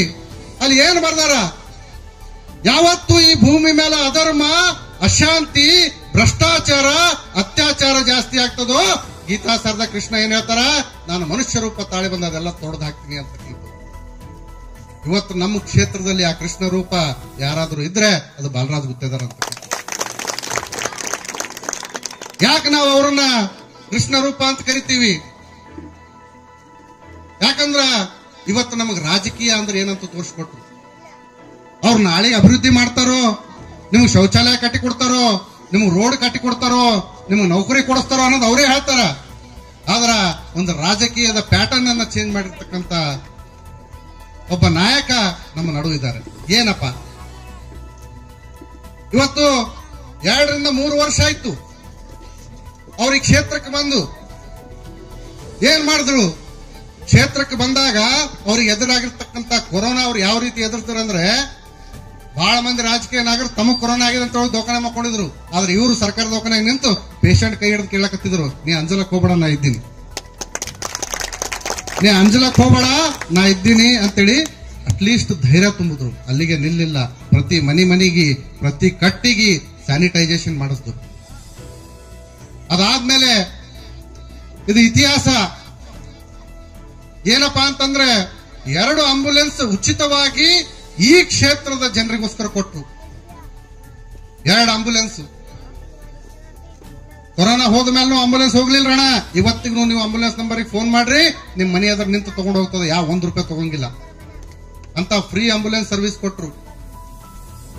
ಹೆಲ್ತ್ ಕ್ಯಾಂಪ್ ನಡೆಸಿದ್ರು. ನಿಮ್ಗಲ್ಲಿಗೂ ಡಾಕ್ಟರ್ಗಳು ಬಂದಿದ್ರು, ಗೋಲಿ ಫ್ರೀ ಕೊಟ್ರು, ECG ನೋಡಿದ್ರು, BP ನೋಡಿದ್ರು, ಶುಗರ್ ನೋಡಿದ್ರು, ನಿಮಗೆ ಫ್ರೀ ಆರೋಗ್ಯ ಶಿಬಿರ ಕೊಡ್ತಕ್ಕಂಥ ವ್ಯವಸ್ಥೆ ಮಾಡಿದ್ರು. ಕೊರೋನಾ ಟೈಮ್ನಾಗ ಫುಡ್ ಕಿಟ್ ಕೊಟ್ಟು ನಿಮ್ಮ ಹಸುವು ನೀಗಿಸ್ತಕ್ಕಂಥ ಕೆಲಸ ಮಾಡಿದ್ರು. ರಂಜಾನ್ ಟೈಮ್ನಾಗ ಸುರ್ಕುಂಬ ಮಾಡ್ಲಕ್ನು ಅವ್ರಿಗೆ ಗತಿ ಇರಲಿಲ್ಲ ಪಾಪ. ಅಂತ ಪರಿಸ್ಥಿತಿದಾಗ ಸುರ್ಕುಂಬ ಮಾಡ್ಲಕ್ ಎಲ್ಲಾ ಸಾಮಾನುಗಳು, ಹಣ್ಣುಗಳು ಮಜಿದ್ ಮೂಲಕ ಮುಸ್ಲಿಮರಿಗೆ ಕೊಟ್ರು. ಇದು ಒಂದೇ ಅಲ್ಲ, ಇವತ್ತು ನಾವು ಬೆನ್ನತ್ತಿ ಓಟ್ ಹಾಕ್ತೇವು. ಯಾರಿಗೆ? ಬಿಜೆಪಿ. ಓಟ್ ಹಾಕಿ ಇವತ್ತು ಪರಿಸ್ಥಿತಿ ಎಲ್ಲಿಗೆ ಬಂದದಂದ್ರ, ಅವ್ರು ಭಾಷಣ ಮಾಡ್ತಾರ. ಅವ್ರು ಭಾಷಣ ಮಾಡ್ತಕ್ಕಂಥ 2 ವರ್ಡ್ ಇರ್ತಾವ ಅವ್ರ ಕ್ಷೇತ್ರದ ಬಗ್ಗೆ. 3ನೇ ವರ್ಡ್ ಮೋದಿನೇ ಅಂತಾರ. ಅಣ್ಣ ಅತ್ತಂದ್ ಬಿಡು ಅಪ್ಪ, ನೀವೇನ್ ಮಾಡ್ರಿ, ಇಲ್ಲಿಂದ ಬೇಕಲ್ಲ. ಆದ್ರೆ ಇವತ್ತು ಬಾಲರಾಜ್ ಗುತ್ತೇದಾರ್ ಅವರು ಹಾಗೆ ಮಾಡ್ಲಿಲ್ಲ. ಹಿಂದುತ್ವ, ಮುಸ್ಲಿಂ ಅದು ಇದು ಹೇಳ್ಕೇಸಿ ರಾಜಕೀಯ ಮಾಡ್ಲಿಲ್ಲ. ತಾವಿನ್ನ ಮುನ್ಸಿಪಾಲಿಟಿ ಮೆಂಬರ್ ಇಲ್ಲ, ಗ್ರಾಮ ಪಂಚಾಯತ್ ಮೆಂಬರ್ ಇಲ್ಲ, ಕೌನ್ಸಿಲರ್ ಇಲ್ಲ, ಏನೂ ಇಲ್ಲ. ಆದ್ರೂ ಸಹ ಇವತ್ತಿನ ದಿವಸ ಅವರು ಸ್ವಂತ ದುಡ್ಡಿನಾಗ 50ಕ್ಕಿಂತ ಜಾಸ್ತಿ ದೇವಾಲಯಗಳಿಗೆ ದೇಣಿಗೆ ಕೊಟ್ರ, 25ಕ್ಕಿಂತ ಜಾಸ್ತಿ ದರ್ಗಾಗಳಿಗೆ ದೇಣಿಗೆ ಕೊಟ್ಟಿದ್ದಾರೆ. ಇದು ನಾವು ನಂಬತಕ್ಕಂಥದ್ದು. ಇಂಥ ನಾಯಕರು ನಮ್ಗೆ ಬೇಕಾಗಿದೆ. ನೋಡ್ತಾ ಇದ್ದೀವಿ, ಬಾಳೆಹಣ್ಣವ್ರು ಹೇಳಿದ್ರು ಅವ್ರಕಿನ್ನ ಜಾಸ್ತಿ ನೀವು ಕೆಲಸ ಮಾಡ್ಬೇಕ್ರಿ ಅಂತೇಳಿ. ಅಣ್ಣ ನಿಮಗೊಂದು ಉದಾಹರಣೆ ಕೊಡ್ತೀನಿ. ನಾ ಸುಳ್ಳು ಆಡಿದ್ದೇನಂದ್ರೆ ನೀವು ಹೋಗಿ ಕೇಳಬೇಕು. ಇವತ್ತು ವಾಸುದತ್ತ ಫ್ಯಾಕ್ಟರಿ ಒಳಗ ಎಷ್ಟೋ ಜನ ಸತ್ರು. ಅದೊಂದೇ ಅಲ್ಲ, ಎಲ್ಲಾ ಫ್ಯಾಕ್ಟರಿ ಸತ್ತಾರ್ರಿ. ಇವತ್ತು ಎಷ್ಟೋ ಜನ ಸತ್ರು. ಸತ್ತಾಗ ಅಲ್ಲೊಂದು ಪಂಚಾಯತಿ ನಡೀತದ್ರಿ. ಏನ್ ಪಂಚಾಯತಿ ಅಂದ್ರ, ಅಲ್ಲಿ ಗೆಸ್ಟ್ ಹೌಸ್ ಅದೊಂದು, AC ಎಲ್ಲಾನು ಇರ್ತದ. ತಣ್ಣಗ ಕೂಡ್ಲಾಕ ಮಾಡ್ಲಾಕ ಸೋಫಾ ಗೀಪ ಮೆತ್ತಗಿರ್ತಾವ, ಬಿರಿಯಾನಿ ಗಿರಿಯಾನಿ ಎಲ್ಲ ಫ್ರೀ ಕೊಡ್ತಾರ. ಅಲ್ಲಿ ನಮ್ಮ ನಾಯಕರು ಕೂಡ್ತಾರ. ಎಷ್ಟು ದಿನ? 2 ದಿನ, 24 ಗಂಟೆ. ಆ ಪಾಪ ತಾಯಿ ತಂದಿ ಅವ್ ಸತ್ತವನ್ ಮನೆ ಮುಂದೆ ಇಟ್ಕೊಂಡ್ ಅವು ಅಳಬೇಕು. ಅಲ್ಲಿ ಕುಂತ ಇವ್ರು ಏನ್ ಮಾಡತ್ತಿರ್ತಾರ ಗೊತ್ತ್ರಿ? ಇವ್ರು ಕೇಳ್ತಾರ ಫ್ಯಾಮಿಲಿದವರು, ಒಂದ್ ನೌಕರಿ ಇಲ್ಲ ಒಂದ್ 10 ಇಲ್ಲ 20 ಲಕ್ಷ ರೂಪಾಯಿ. 10 ಲಕ್ಷ ಕೇಳಿದ್ರಂದ್ರ ಅದ್ರಾಗ 4 ಲಕ್ಷ ರೂಪಾಯಿ ಸ್ಯಾಂಕ್ಷನ್ ಮಾಡ್ಲಕ್ಕ ಅವ್ರು 24 ಗಂಟೆ ಕುಂತು ಚರ್ಚೆ ಮಾಡ್ತಾರ ಅಲ್ಲಿ. ಆದ್ರೆ ನೀವು ಫ್ಯಾಕ್ಟ್ರಿಗೆ ಹೋಗಿ ಕೇಳ್ರಿ. ಮೊನ್ನೆ ಒಬ್ಬ ಬಡ ಮಿಡಲ್ ಕ್ಲಾಸ್ ಯುವಕ ಸತ್ತ, ಫ್ಯಾಕ್ಟ್ರಿ ಒಳಗ ಬಿದ್ದು ಸತ್ತ. ಅಲ್ಲಿ ಹಿಂಗೆ ನಡೆದಿತ್ತು. ಆದ್ರ ಅಲ್ಲಿ ಒಂದು ಹೊಸ ತಲೆ ಬರ್ತ ಅಂತೇಳಿ ಯಾರಿಗೂ ಗೊತ್ತಿರ್ಲಿಲ್ಲ. ಅಲ್ಲಿ ಬಾಲರಾಜ್ ಗುತ್ತೇದಾರ್ ಎಂಟ್ರಿ ಕೊಟ್ಟಿದ್ರು, ಗೊತ್ತಿಲ್ಲಪ್ಪ. ಬಾಲರಾಜ್ ಗುತ್ತೇದಾರ್ ಎಂಟ್ರಿ ಕೊಟ್ಟು ನೋಡ್ತಾರ ಕತಿ. ಚಲೋ ಬೈಟ್ಗೆ ಬಾತ್ ಕರಿಂಗೆ ಅಂತಾರ ಅವ್ರ AC ರೂಮ್ನಾಗ. ಅವ ಮ್ಯಾನೇಜರ್ ಅಂತಾನ, ನೈ ಉಪ್ಪರ್ ಪೂಚನ ತವ ಅಂತಾನ. ಕೇಳಿದ್ದೇನು 24 ಲಕ್ಷ ಒಂದು ನೌಕರಿ. ಆವಾಗ ಇವ್ರ ಪರಿಸ್ಥಿತಿ ನೋಡಿ ಇವರಿಗೆ ಇಲ್ಲಿ ನಾಯಕರು ಹಿಂಗೆ ಇಟ್ಟಾರಂತೇಳಿ ಅಲ್ಲಿ ಒಂದು ಬಾಲರಾಜ್ ಗುತ್ತೇದಾರ್ ಅವರು ಏನೂ ಮಾಡಲ್ಲ, ಬರೀ ಒಂದು ಮಾತು ಹೇಳ್ತಾರ. ನೋಡ್ರಿ, ನಿಮಗ್ 10 ನಿಮಿಷ ಟೈಮ್ ಅದ. 10 ನಿಮಿಷ ನಿಮಗ್ ಟೈಮ್ ಕೊಡ್ತೀನಿ. 10 ನಿಮಿಷದಾಗ 24 ಲಕ್ಷ ರೂಪಾಯಿ ಬರಬೇಕು, ಮತ್ತೊಂದು ನೌಕರಿ ಸ್ಯಾಂಕ್ಷನ್ ಆಗಬೇಕು. ಇಲ್ಲಾಂದ್ರೆ 11ನೇ ನಿಮಿಷಕ್ಕೆ ನಿಮ್ ಫ್ಯಾಕ್ಟರಿ ಬಂದ್ ಮಾಡ್ತೀನಿ ಅಂತೇಳಿ. 11ನೇ ನಿಮಿಷಕ್ಕೆ ಫ್ಯಾಕ್ಟರಿ ಬಂದ್ ಮಾಡ್ತೀನಿ ಅಂತ ಹೇಳಿದ್ರು, ಅವ ಇನ್ನ 10 ನಿಮಿಷ ದಾಟೇ ಇಲ್ಲ. ಮ್ಯಾನೇಜರ್ ಒಳಗೆ ಹೋಗಿ ಹಚ್ಚಿಬಿಟ್ಟ ಬಿರ್ಲಾನ್ ಮಗಳಿಗೆ, ನೋಡವಾಗ ಹಿಂಗ್ ಬಂದ ಗಣಸಿಲಿ ಯಾಕೋ ಹಣಂಗ್ ಕಾಣಲ್ಲ, ಮತ್ ಹೆಂಗ್ ಮಾಡ್ತ ನೋಡು ಅಂದ್ರೆ ಇನ್ನೇ ಅಂದ್ರು ಪೈಲೆ ಸ್ಯಾಂಕ್ಷನ್ ಮಾಡೋ ಮರ. ನೀವು ನಂಬುತ್ತೀರೋ ನಂಬಲ್ಲೋ, 11ನೇ ನಿಮಿಷ ದಾಟಿಲ್ಲ, 24 ಲಕ್ಷ ಸ್ಯಾಂಕ್ಷನ್ ಆಯ್ತು, ಒಂದು ನೌಕರಿ ಬಂತು. ಇಂಥ ಗಂಡಸ್ತನ ಇರ್ತಕ್ಕಂಥ ನಾಯಕ ಬೇಕು, ಇಲ್ಲ ಅಂತವ್ರು ಬೇಕು ಅಂತಕ್ಕಂಥದ್ದು ನೀವು ಕುಂತವ್ರು ಯೋಚನೆ ಮಾಡಿ. ನಮ್ಮನ್ನ ಕಾಪಾಡ್ತಕ್ಕಂಥವ್ರು ಬೇಕು, ನಮಗ್ ಮುನ್ನಡೆಸ್ತಕ್ಕಂಥವ್ರು ಬೇಕು, ನಮ್ ಜೊತೆ ಕಲ್ತು ಬೆರ್ತು ನಡ್ತಕ್ಕಂಥ ನಾಯಕರು ನಮಗೆ ಅವಶ್ಯಕತೆ ಇದೆ. ಹಂಗಾಗಿ ಇವತ್ತು ನಾವು ಬದಲಾವಣೆ ಮಾಡಬೇಕಾಗಿದೆ. ಇಲ್ಲ ನಾವು ಹಿಂಗೇ ಇರ್ತೀವಿ, ನಾವು ಹಿಂಗೇ ಮಾಡ್ತೀವಿ, 200-500 ತೋಣ 90 ಕುಡಿದು ಹಿಂಗೇ ಇರ್ತೀವಿ ಅಂತಂದ್ರ ದೇಶದಲ್ಲಿ ಯಾವ ಬದಲಾವಣೆನೂ ಸಾಧ್ಯ ಇಲ್ಲ, ಯಾವ ರಾಮರಾಜ್ಯ ಸ್ಥಾಪನೆನೂ ಸಾಧ್ಯ ಇಲ್ಲ. ರಾಮರಾಜ್ಯ ಇವ್ರು ಎಂತ ರಾಮರಾಜ್ಯ ಸ್ಥಾಪನೆ ಮಾಡ್ಲಿಕ್ಕತ್ತಾರಂದ್ರ, ಇವ್ರ ರಾಮರಾಜ್ಯದ ಒಳಗ ನಮ್ಮ ತಾಯಂದ್ರು ನಮ್ಮ ಅಕ್ಕ ತಂಗಿಯರು ರೋಡಿಗೆ 10 ಸಾರಿ ಕುಂತ ಹೇಳ್ತಾರ್ರಿ, ಇದು ರಾಮರಾಜ್ಯ. ಇವತ್ತು ಆಫೀಸ್ಗೆ ಹೋದೇವಂದ್ರ ಒಂದು ಬರ್ತ್ ಸರ್ಟಿಫಿಕೇಟ್ ತಗೋಬೇಕಾಗಿತ್ತಂದ್ರ 2,000 ಕೊಡ್ಬೇಕು, ಪಾಸ್ಪೋರ್ಟ್ ತಗೋಬೇಕಾಗಿತ್ತಂದ್ರ 4,000 ಕೊಡ್ಬೇಕು. ನಮ್ಮ ಕೇಸ್ ನಾವೇ ಸಾಲ್ವ್ ಮಾಡ್ಕೋಬೇಕಾಗಿತ್ತಂದ್ರ ಪೊಲೀಸ್ ಸ್ಟೇಷನ್ದಾಗ 10,000-20,000 ಕೊಡ್ತಕ್ಕಂಥ ರಾಮರಾಜ್ಯ ಇವತ್ತು ನಿರ್ಮಾಣ ಮಾಡ್ತಾ ಇದ್ದಾರೆ. ಆ ರಾಮರಾಜ್ಯ ನಮಗೆ ಅವಶ್ಯಕತೆ ಇಲ್ಲ. ನಮಗೆ ಯಾವ ರಾಜ್ಯ ಬೇಕು? ಸೇವಾ ರಾಜ್ಯ ಬೇಕು, ಭಕ್ತಿಯ ರಾಜ್ಯ ಬೇಕು, ಪ್ರೀತಿಯ ರಾಜ್ಯ ಬೇಕು ಅಂತ ರಾಜ್ಯ ಯಾವ್ದಾದ್ರು ಸ್ಥಾಪನೆ ಮಾಡ್ತಕ್ಕಂಥ ಪಕ್ಷ ಇದ್ರೆ ಅದು ಜೆಡಿಎಸ್ ಪಕ್ಷ ಅಂತಕ್ಕಂಥದ್ದು ನೀವು ಅರ್ಥ ಮಾಡ್ತೀವಿ. ಇವತ್ತು ಕಾಂಗ್ರೆಸ್ನವ್ರು ಹೇಳ್ಕೊಂಡ್ ತಿರ್ಗಿ ಹೇಳಿಕತ್ತಾರ 2,000 ರೂಪಾಯಿ ಕೊಡ್ತಾರಂತ. ಯಾರಿಗೆ? ನಮ್ಮ ಹೆಂಡ್ರಿಗೆ. ಅವ್ ಪಾಪ ಮನೆ ಕೆಲಸ ಮಾಡ್ತಾವಲ್ಲ, ಅವ್ ಪಾಪ ಅಡಿಗೆ ಮಾಡಾಕ್ತಾವ, ನಾವು ದುಡ್ಡು ಬರ್ತೀವಿ. ಆ ದುಡ್ಲಾಗ್ತಾರಂತ ಪಾಪ ಅವ್ರಿಗೆ ತಕ್ಲೀಫ್ ಆಗ್ಬಿಟ್ಟದ. ಹೆಂಡತಿಗೆ 2,000 ಕೊಟ್ಟವಂದ್ರೆ ಓಸ್ ಓಟ್ ಬರ್ತಾವ ಅಂತೇಳಿ 2,000 ಕೊಡ್ತಾರಂತ ಈಗ ಬರ್ತಕ್ಕಂಥ. ನಾನು ಪ್ರಶ್ನೆ ಮಾಡ್ತೀನಿ, ನಾಯಕರೇ ನೀವು 2,000 ಕೊಡ್ತೀರಿ, ಓಕೆ ಪರವಾಗಿಲ್ಲ ಕೊಡ್ರಿ, ನಮ್ಮ ಅಕ್ಕದವ್ರಿಗೆ ಚಲೋ ಅಲ್ಲಿ. ಅದರ ಬರ್ತಕ್ಕಂಥ ದಿನಗಳಲ್ಲಿ ಈ ರಾಜ್ಯದ ಮಾಜಿ ಮುಖ್ಯಮಂತ್ರಿಗಳು ಒಂದು ಯೋಜನೆ ಜಾರಿ ಮಾಡೋರ, ಅದನ್ನ ಪಂಚರತ್ನ ಅಂತ ಕರೀತೀವಿ. ಆ ಪಂಚರತ್ನದಲ್ಲಿ ಮೊದಲನೇ ರತ್ನ ಏನಪ್ಪಾ ಅಂತಂದ್ರೆ ಹೈಟೆಕ್ ಶಾಲೆಗಳನ್ನ ಕೊಡ್ತಕ್ಕಂಥದ್ದು. ಏನಪ್ಪಾ ಈ ಹೈಟೆಕ್ ಶಾಲೆ? ಇವತ್ತು ನೀವೇ ನೋಡ್ಲಿಕ್ಕತ್ತೀರಿ, ನೌಕರಿ ಮಾಡ್ತೀವಿ, ಬಹಳ ಜನ ಇಲ್ಲಿ ಕುಂತವರೆಲ್ಲ ಅಲ್ಲಿ ಇಲ್ಲಿ ನೌಕರಿ ಮಾಡೋರೇ ಇದ್ದೀರಿ. ನೀವೇ ಯೋಚನೆ ಮಾಡ್ರಿ, ನಾ ಹೇಳಿದ ಸತ್ಯ ಅದ ಸುಳ್ಳಾದ ನೀವು ಚಿಂತನೆ ಮಾಡ್ರಿ. ಏನಪ್ಪಾ 5 ವರ್ಷ ಹಿಂದಕ್ಕ 5 ವರ್ಷದಿಂದ ನಿಮ್ ಪಗಾರ ಎಷ್ಟಿತ್ತು? ನಿಮ್ ನೌಕರಿ ಮಾಡಿದ್ರ ಯಾರ್ದಾರ ಒಬ್ಬರದು ಒಂದು 10,000 ಇತ್ತೇನೋ, ಒಂದು 5 ಮಂದಿ ಸಲ್ವ ಮನುಷ್ಯ ಅವ, ಅವನ ಮನ್ಯಾಗ 5 ಮಂದಿ ಇರ್ತಾರ, ಅವನ್ ಪಗಾರ ಎಟ್ಟು ಮನಿ ಮಾಲಕಂದ 10,000 ರೂಪಾಯಿ. ಇವತ್ತು 5 ವರ್ಷ ಆದ್ಮೇಲೆ ವಾಪಸ್ ಬರ್ರಿ, ಇವತ್ತೇಟದ ಪಗಾರ 10ಕ್ಕೆ 20 ಆಗ್ಯದೇನ್ರಿ? ಆಗ್ಯದ್ರೆ 10ಕ್ಕೆ ಬಾಳ ಅಂದ್ರೆ 1 ಇಲ್ಲ 2 ಏರ್ಸಿರ್ತಾರ, ಬಾಳ ಅದೊಂದು 12,000 ಆಗಿರ್ತದೆ.